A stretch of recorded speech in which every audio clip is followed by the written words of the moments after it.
السلام علیکم میرے پیارے بہنوں اور بھائیوں۔ ہاروت و ماروت وہ دو فرشتے تھے جنہیں اللہ تعالیٰ نے زمین پر بھیجا کہ وہ لوگوں کو جادو یا سفلی علم سکھا سکیں۔ اب غور طلب بات یہ ہے کہ اگر اللہ تعالیٰ نے خود فرشتوں کو بھیج کر انسانوں کو جادو سکھایا ہے تو یہ جادو اور تنتر منتر سب حرام کیوں ہے؟ آئیے جانتے ہیں۔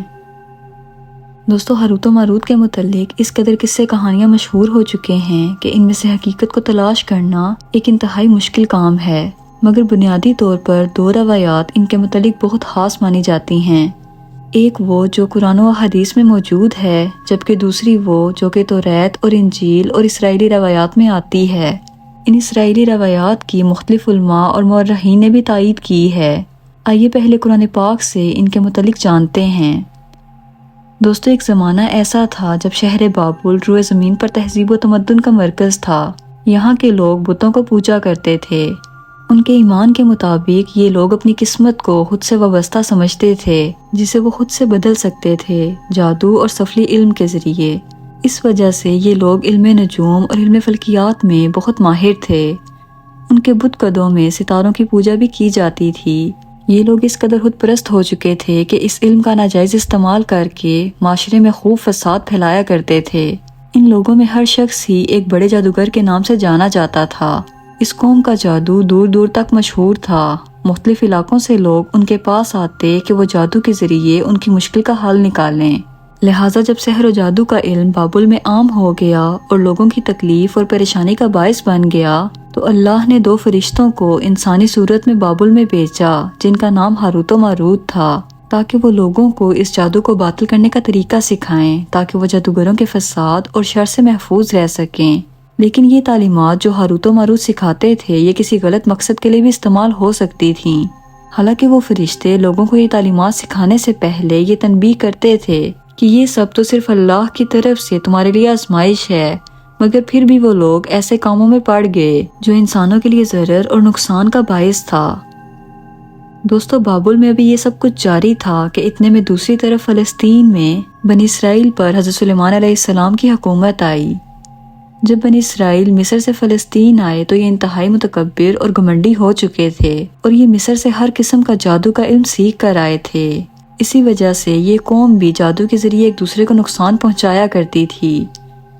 حضرت سلیمان علیہ السلام نے جب اپنی قوم کی سرکشی اس حد تک بڑھتی دیکھی تو آپ نے ان کے جادو کی تمام کتابیں ایک صندوق میں ڈلوا کر انہیں اپنے تخت کے نیچے دفن کر دیا، جہاں انسان تو پہنچ نہ سکتے تھے، اور اگر کوئی جن بھی انہیں وہاں سے نکالنے کی کوشش کرتا تو وہ اسے موقع پر مار دیتے، اور یوں بنی اسرائیل قوم وقتی طور پر اس سے باز آ گئی۔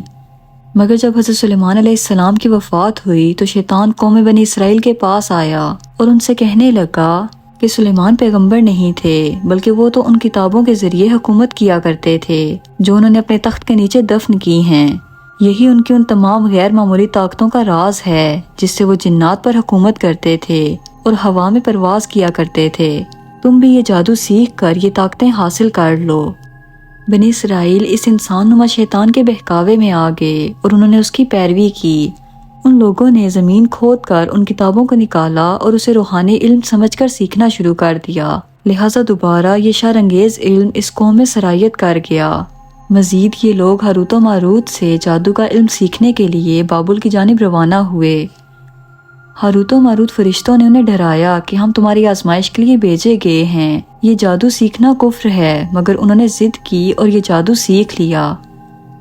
اللہ نے سلیمان علیہ السلام پر لگائے گئے الزام اور تہمت کی نفی کرتے ہوئے سورہ بقرہ میں ارشاد فرمایا، اور انہوں نے اس چیز کی پیروی کی جسے شیطان سلیمان کی حکومت میں پڑھتے تھے، اور سلیمان نے کفر نہیں کیا تھا بلکہ یہ کفر شیطانوں کا تھا۔ وہ لوگوں کو جادو سکھایا کرتے تھے، اور بابل میں ہاروت و ماروت دو فرشتوں پر جو اتارا گیا تھا وہ دونوں بھی کسی شخص کو اس وقت تک کچھ نہیں سکھاتے تھے جب تک یہ نہ کہہ دیں کہ ہم تو ایک آزمائش ہیں تو تم یہ کفر نہ کرو، مگر پھر بھی وہ لوگ ان سے وہ جادو سیکھتے تھے جس سے میاں بیوی میں جدائی ڈال سکیں، اور دراصل وہ بغیر اللہ کی مرضی کے کسی کو کوئی نقصان نہیں پہنچا سکتے، بلکہ یہ لوگ تو وہ سیکھتے ہیں جو انہیں نقصان پہنچائے اور نفع نہ پہنچا سکے، اور ایسے لوگ یقیناً جانتے ہیں کہ اس کے سیکھنے والے کا آخرت میں کوئی حصہ نہیں، اور وہ بدترین چیز ہے جس کے بدلے وہ اپنے آپ کو فروخت کر رہے ہیں۔ کاش کہ یہ جانتے ہوتے۔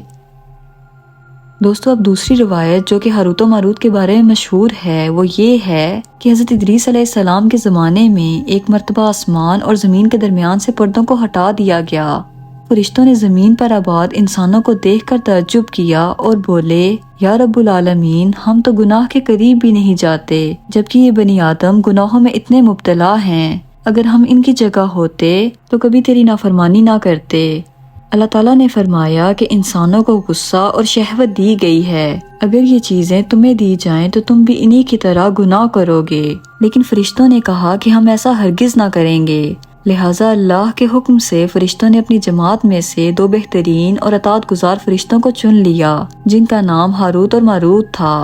اللہ نے ان 2 فرشتوں میں انسانی فطرت اور شہوت ڈال کر دنیا میں بھیجا۔ وہ شہر بابل میں 2 خوبصورت نوجوان بن کر آئے اور قاضی کے کام پر مقرر ہو گئے، جہاں وہ لوگوں کے درمیان فیصلہ کیا کرتے تھے۔ ایک دن ان کے پاس ایک عورت اپنا مقدمہ لے کر آئی اور کہا اس کا شوہر اسے بہت پریشان کرتا ہے۔ ہاروت و ماروت نے جب اس عورت کو دیکھا تو وہ اس کی خوبصورتی اور حسن سے مرعوب ہو گئے اور اس پر عاشق ہو گئے۔ انہوں نے اس عورت سے زنا کی خواہش کی تو عورت نے ان سے کہا کہ تمہاری یہ خواہش میں تبھی پوری کروں گی جب تم بت کی پوجا کرو، شراب پیو یا میرے خاوند کو قتل کر دو۔ ہاروت و ماروت نے شراب نوشی کو چھوٹا گناہ سمجھ کر پی لیا اور پھر نشے کی مستی میں وہ اور 2 کبیرہ گناہ کر بیٹھے۔ اس عورت نے ان سے آسمان پر چڑھنے کا عمل بھی سیکھ لیا، جس کے ذریعے وہ آسمان پر جایا کرتے تھے۔ جب وہ عورت اس عمل کے ذریعے آسمان پر گئی تو اللہ کے حکم سے اسے ستارے کی شکل میں مس کر دیا گیا۔ چونکہ اس عورت کا نام زہرہ تھا اس لیے وہ سیارہ زہرہ کہلائی، جسے آج وینس کہتے ہیں۔ اس گناہ کی وجہ سے ہاروت و ماروت خود وہ اسم اعظم بھول گئے جسے پڑھ کر وہ آسمان پر جاتے تھے، اور بطور سزا انہیں بابل کے ایک کنویں میں الٹا لٹکا دیا گیا، جہاں وہ تا قیامت یوں ہی قید رہیں گے۔ یہ ایک اسرائیلی روایت ہے جسے امام ابن کثیر اور فخر الدین رازی جیسے علماء افسانہ اور من گڑت کہانی قرار دیتے ہیں، جبکہ امام سیوطی جیسے علماء اس روایت کو مستند مانتے ہیں۔ واللہ عالم۔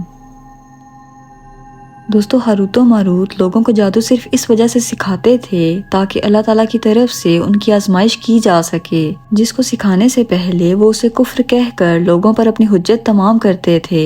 اور یہ صرف آج کے دور کی بات نہیں بلکہ میاں بیوی میں جدائی ڈالنے کا عمل اس دور سے چلا آ رہا ہے کہ لوگ اخلاقی طور پر اتنے گر جائیں کہ ایسے ناپاک کام سے لوگوں کے گھر برباد کریں۔ بے شک یہ لوگ خود ہی اپنی جہنم خرید رہے ہیں۔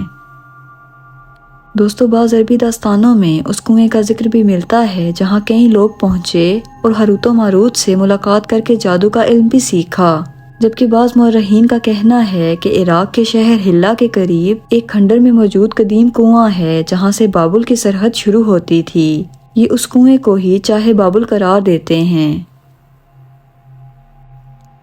دوستو مجھے امید ہے آج کی ویڈیو آپ کو کافی انفارمیٹیو لگی ہوگی۔ اگر آپ کو ویڈیو پسند آئی ہو تو اسے اپنے دوستوں کے ساتھ ضرور شیئر کیجیے گا اور میرے چینل کو سبسکرائب کیجیے گا۔ ملتے ہیں اگلی ویڈیو میں۔ اللہ حافظ۔